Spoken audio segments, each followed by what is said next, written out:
Hello everyone and welcome back to a new video tutorial in Autodesk Robot Structural Analysis, in which we're going to be talking about something called member properties.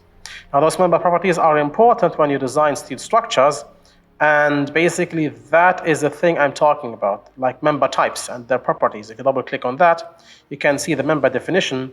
This is important because you need it in the design of steel structures, and this video is basically a precursor for the final video in our industrial warehouse design series, because we have an industrial warehouse design series running right now, and I will link it top right.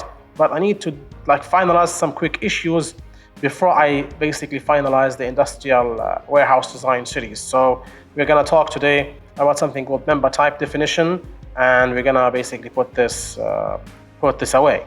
So with that being said, sit back, relax, and enjoy the show.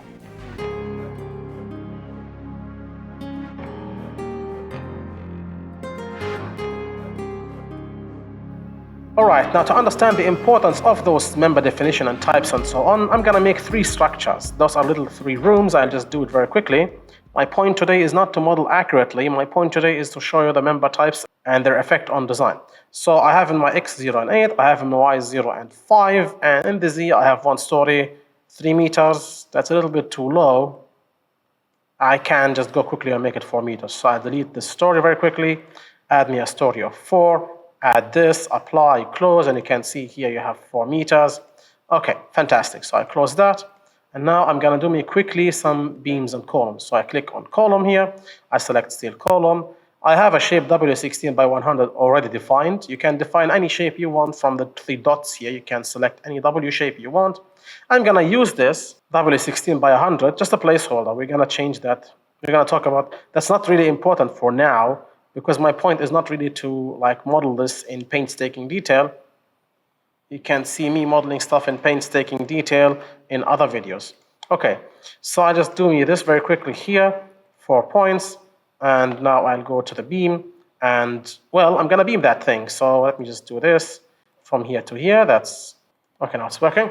So from here to here, that's one beam. From here to here, that's another beam. I'm assuming that I have frame action in those 2 frames. But in the perpendicular beams, I'm assuming I have simply supported action. So there is frame action in the XZ plane, and there is simply supported action in the XY plane. So in this plane that you can see here, you have frame action. In the other plane, in the YZ, you have simply supported action. So we need to understand this, and we need to model this in Autodesk Robot. Now, why do I do that? That's a designer assumption, and everyone has his own design assumptions. There is not much to be said here. Okay, so with that being said, let's do our releases. So I go to geometry, I select release, and I want to have a pin release because I want to release it entirely. So release this, release this.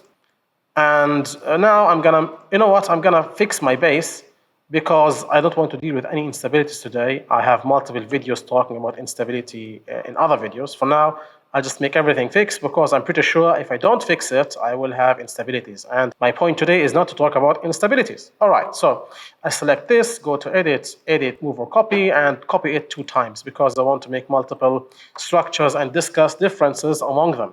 So I move it, I don't know, 10 meters in the X, nothing in the Y, nothing in the Z. I'll execute this, and now I have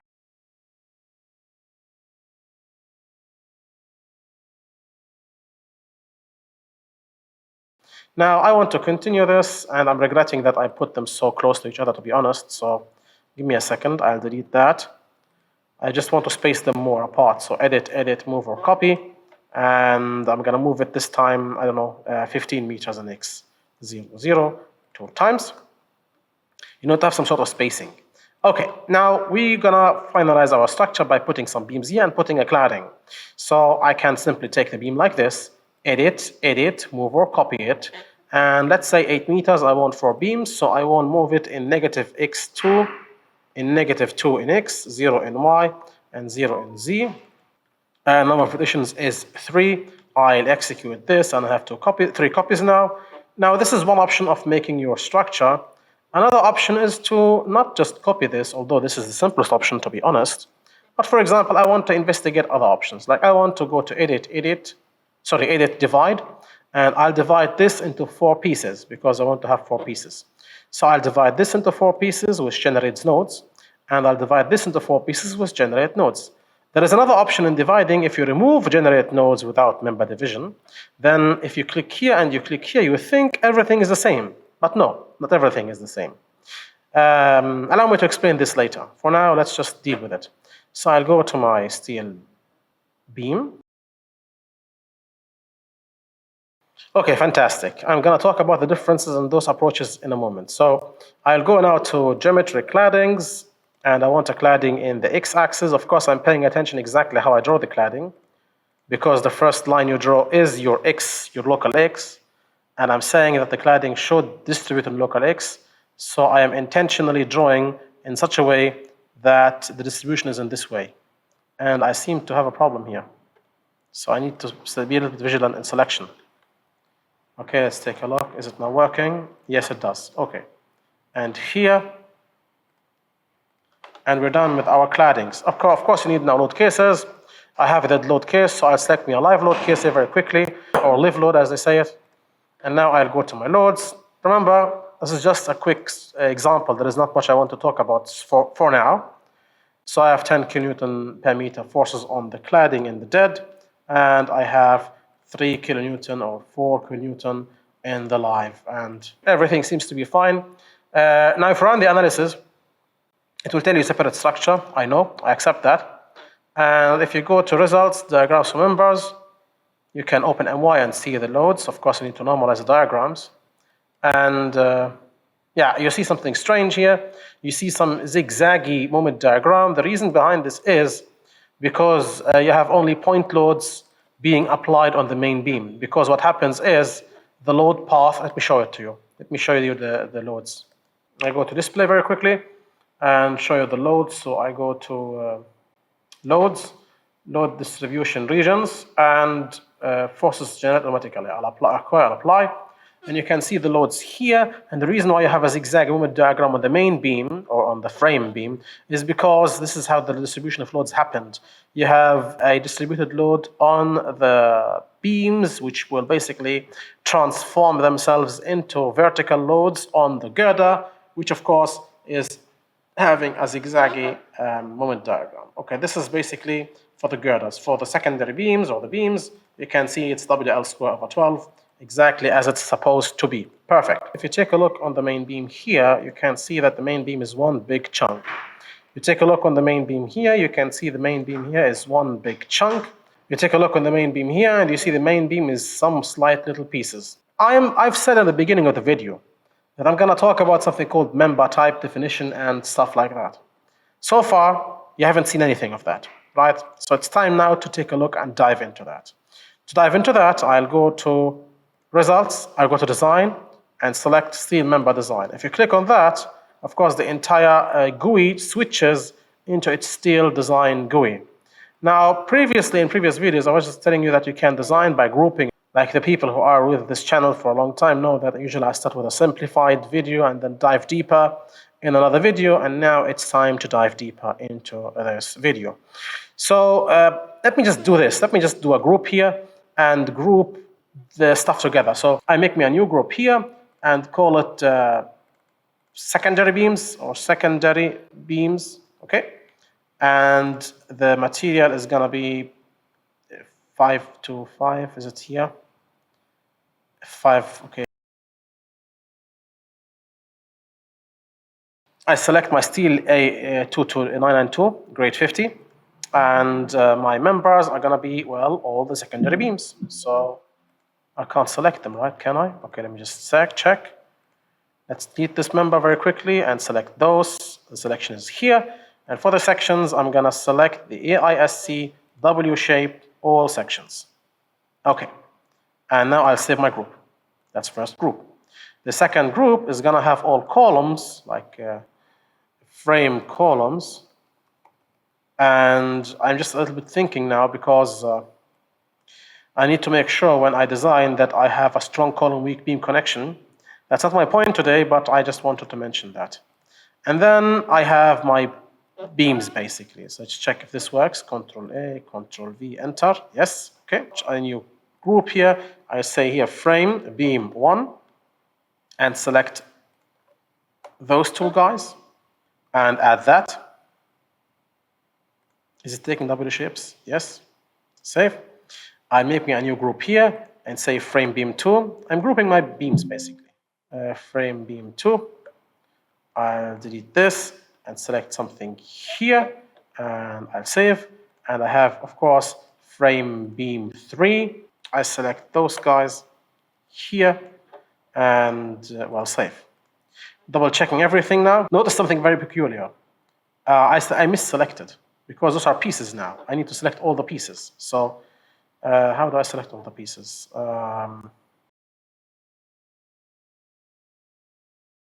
Let's save here. Okay, now let's double check very quickly. So far, that's my goal.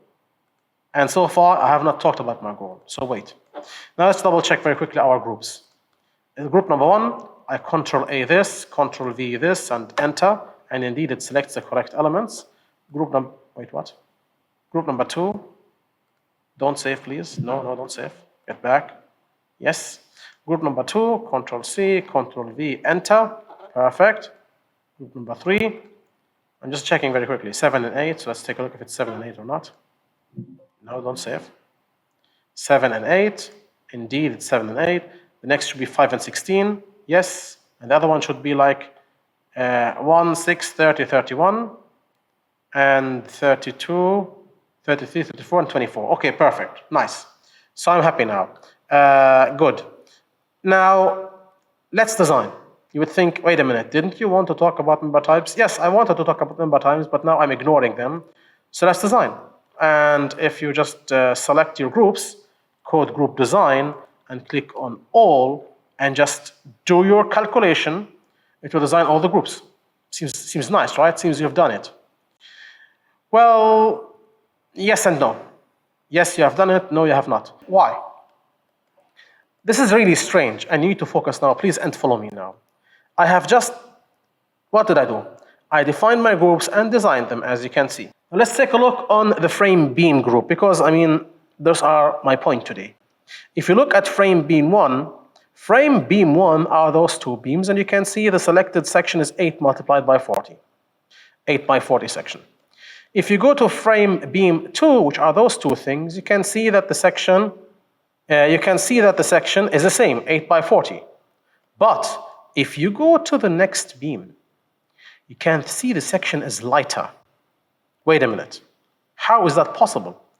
I thought the bending moments are very close to each other. Like if you go to, like it doesn't warrant such a big change. Because this is like 3 or 4 steps lighter than those sections. So what gives? What is the key here? Let me show it to you now. Take a look for each beam. Take a look on the effective length. Because you know that there is something called lateral torsional buckling, and there are effective lengths involved. Because the effective length is going to decide exactly what kind of moment you're going to use for your design. If you are in the elastic region, plastic region, or in the transitional region. You need to remember your steel design courses for that. If you click here, you see the length is 8 meters. The length of the beam is 8 meters. If you click here, you can see the length of the beam is 8 meters. If you select here, you can see the length of the beam is 2 meters.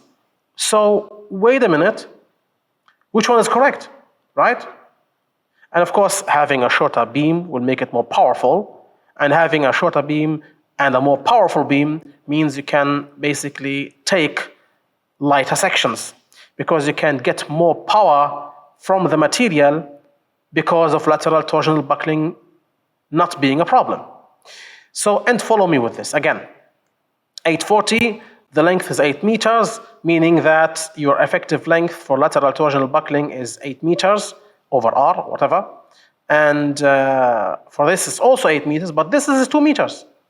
So, like, lateral torsional buckling for this group is less a problem than this group. But wait, is this right? And the answer is yes. If you assume, and I'm assuming now, if you assume, and I am assuming, that those beams provide lateral support for the main girder, then the effective unsupported, unbraced length is not 8 meters. Like this Ly, like the unbraced length, shouldn't be 8 meters because you are providing lateral bracings here. Okay, if you click here, same thing. The length should not be 8 meters, should be 2 meters. But wait, if you look here, the length here is actually 2 meters as it is supposed to be.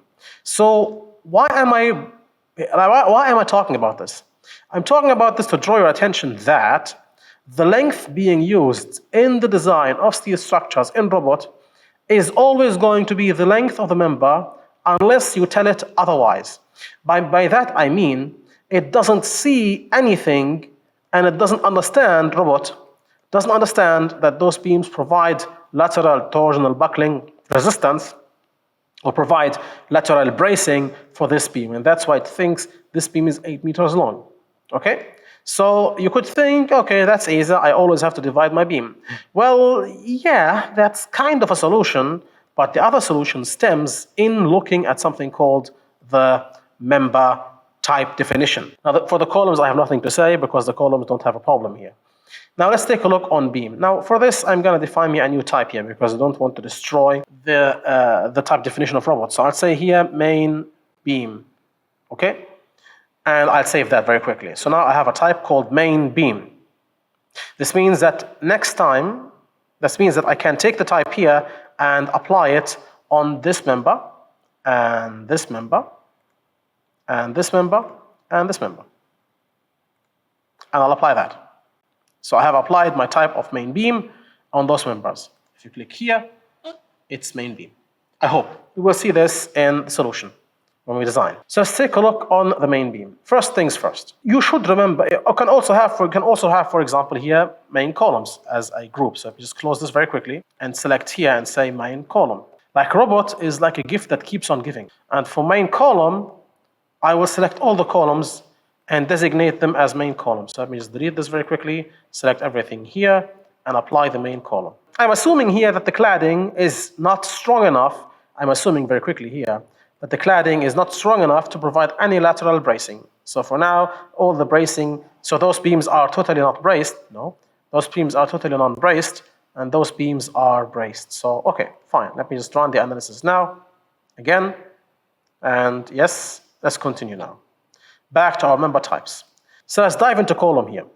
You have the main column here, and you can see member length, member coefficient, and so on. What is this? You know that the design of any structure, steel or concrete or whatever, KLU over R is the most important factor you have to calculate. K is being the effective length coefficient, L being the unbraced length, and R being the radius of gyration. KLU over R is important to calculate the buckling length, and to calculate anything related to buckling. And always, like, the columns are being controlled by the buckling, and the lateral torsional buckling of beams is controlled by buckling, besides torsion. So you can see that there is like the coefficient of Y. Of course, you have here multiple cases. You can, of course, here have sway structure and non-sway structure because those K factors are being calculated by something called the alignment charts. And my structure here is sway, and I just select here and say OK. You can also leave it as 1. It's up to you what you want to do. 1 is being a conservative assumption, to be honest. 2 is the only more conservative assumption, but this doesn't make sense because, I mean, it's not free end. So you can choose a certain case. For example, fix braced, pin is 1, fix is half, and fix free is 2. I will leave it for 1, but what I want to remind you is that those buckling length coefficients are basically the K factor, and sway and non-sway structures plays a role on what alignment chart, because there are alignment charts to calculate K, what alignment chart robot will use to find the K factor. Flexural torsional buckling is fine for me. Let's take a look here. Lateral buckling parameters, the CB here in the code is something related to where the moment diagram is. And it's a long story. It's in the AISC code. You can let CB be calculated from the moment diagram, because in the calculation of CB, the moment at the edges come into play, like moment left, moment right, moment center, or you can just select CB equals 1. This is part of what you see in the code. If you select this, CB is going to be calculated from the moment diagram. If you select this, it will just say CB equals 1. Similarly here, you can select any case. You can even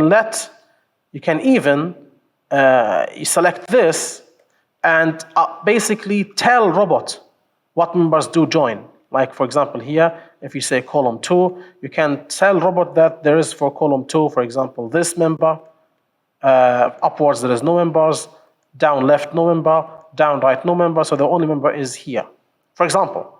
So you can actually fill a table and it will give you the value of K, and you can also like give lengths here and orientation and so on. I will leave this for you. This is very long and there is not much I want to say here, to be honest. You can basically do it yourself. So what did we say so far? We talked about the buckling length. We talked about the lateral buckling parameters. And there is something called seismic analysis. If you have a special moment resisting frame, ordinary moment resisting frame, intermediate, and so on. I will not go into that. This is a little bit too deep for me. If you go here, you have service.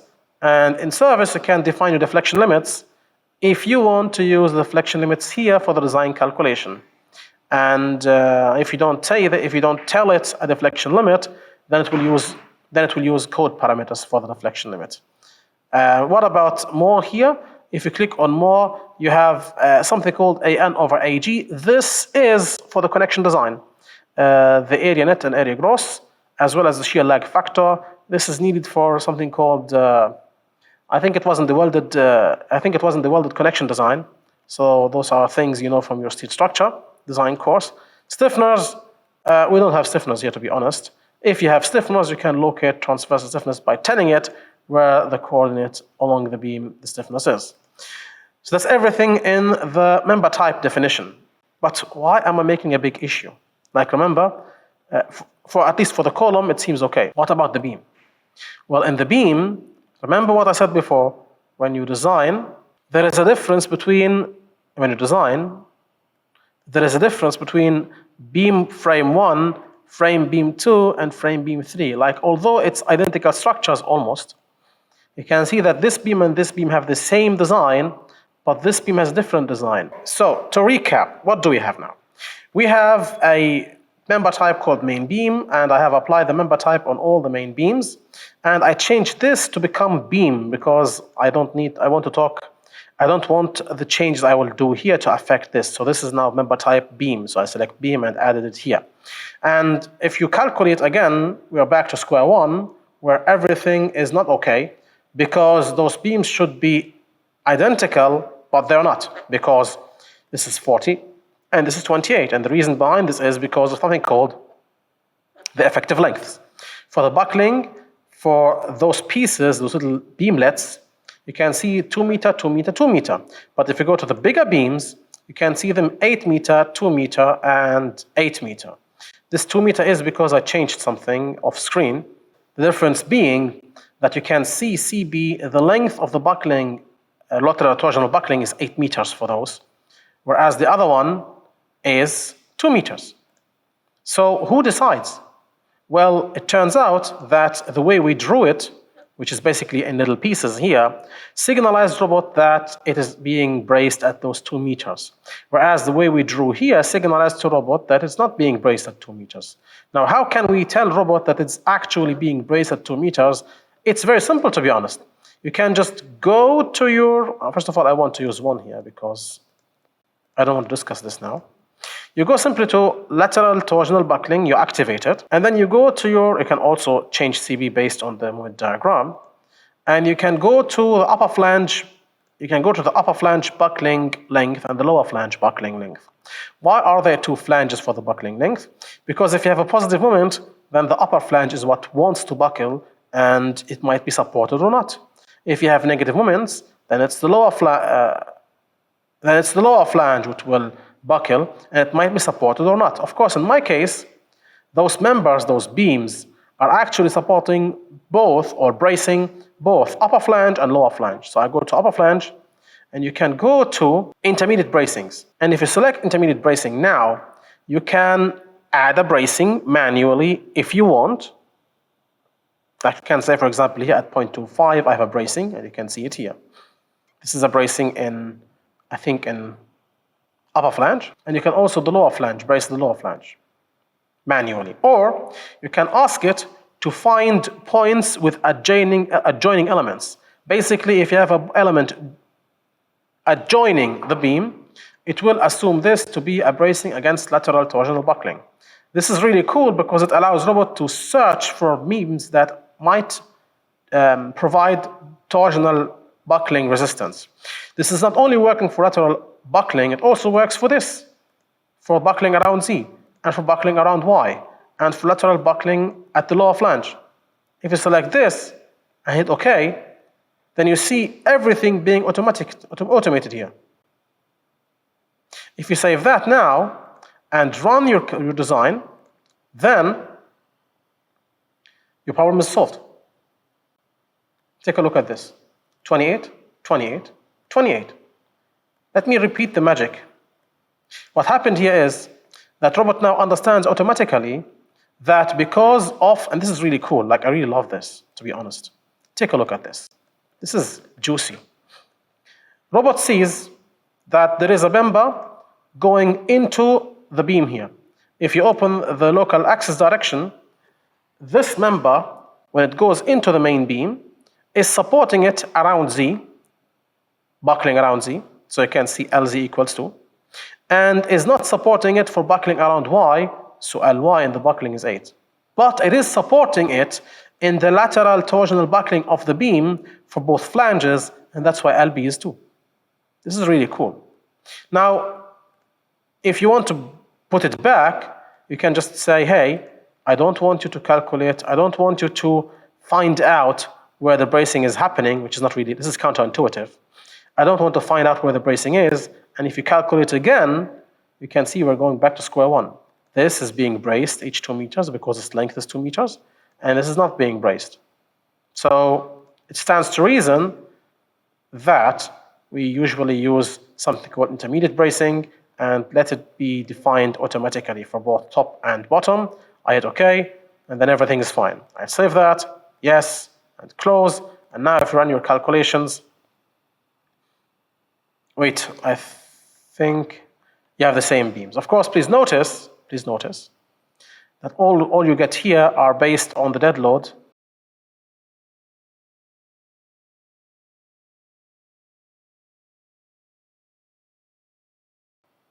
Yeah, and now it's again. I mean, the sections changed, but remember, my point was not, yeah, the combination is now 1.2, 1.6. But my point was not to talk about like this. My point was to talk about the member types.